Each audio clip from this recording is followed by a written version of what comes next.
ఇక తర్వాత పోలీస్ అధికారులు గురించి మనం మాట్లాడుకుంటున్నాం. పోలీసులు ఏం కేసులు నమోదు చేయట్లేదు, పోలీసులు తెలుగుదేశం పార్టీ నాయకుల్ని కాపాడడానికి ప్రయత్నం చేస్తున్నారు అని చెప్పి మాట్లాడుకుంటున్నాం. కానీ పాపం వాళ్ళు మాత్రం ఏం చేస్తారులేండి, వాళ్ళ కుటుంబాలకే రక్షణ లేదు. ఈ రోజున రాష్ట్రంలో సిఐ ధర్మవరంలో 1 టౌన్ సిఐ నాగేంద్ర ప్రసాద్ గారు వాళ్ళ అమ్మగారు 62 ఏళ్ల ఆవిడికి, స్వర్ణకుమారి గారు ఆవిడ పేరు, ఆవిడని కిడ్నాప్ చేశారు.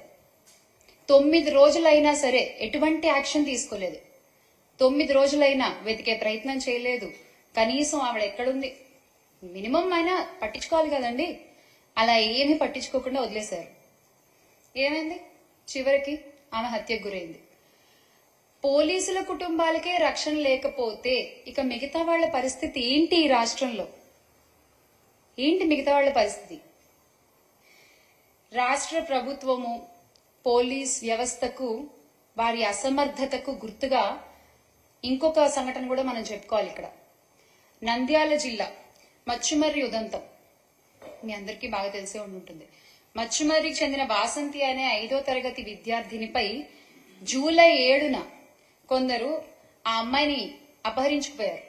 ఆ తర్వాత ఆ అమ్మాయిని అత్యాచారం చేసి వాళ్ళ కుటుంబీకులు పోలీసుల్ని కాపాడమని అడిగితే, కంప్లైంట్ చేయమని అడిగితే, ఆ కంప్లైంట్ ఏదో తూతు మంత్రంగా అలా నోట్ చేసుకుని వాళ్ళకేదో కథ చెప్పారు.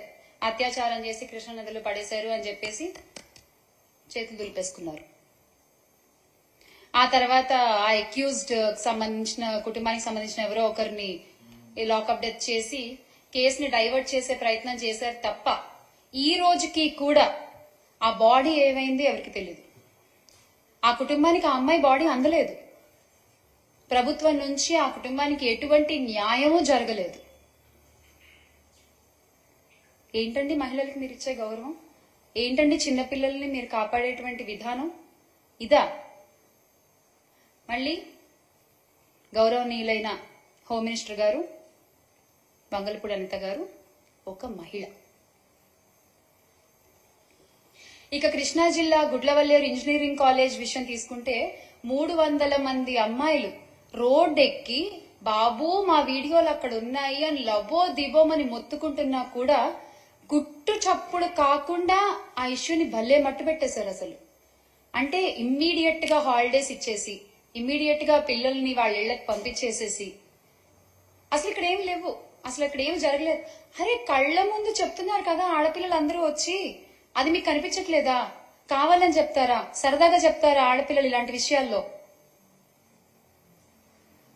ఇంకొక ఇంట్రెస్టింగ్ విషయం ఏంటంటే ఇందులో లోకేష్ గారు కూడా అసలు ఇక్కడ కెమెరాలు ఉంటే చూపించాలి మీరు అని చెప్పి క్వశ్చన్ చేయడం అనేది చాలా, అసలు ఏమని సంబోధించాలో కూడా నాకు అర్థం కావట్లేదు. అది ఆయన ఒక గౌరవనీయ పదవిలో ఉండి ఆయన అసలు అలా మాట్లాడొచ్చా? ఎంత అండగా నిలబడాలండి ఆ అమ్మాయిలకైనా. కానీ ఆయన చేసిన పని ఏంటి? ఉన్నాయా కెమెరాలు? ఎక్కడున్నాయి? చూపించండి. ఇదా? మళ్ళీ మీ మంత్రి శాఖలో ఒక మహిళ ఒక గొప్ప పదవిలో ఉండడం, హోంమంత్రిగా. చాలా అన్యాయం అండి ఇది, నిజంగా చాలా అన్యాయం.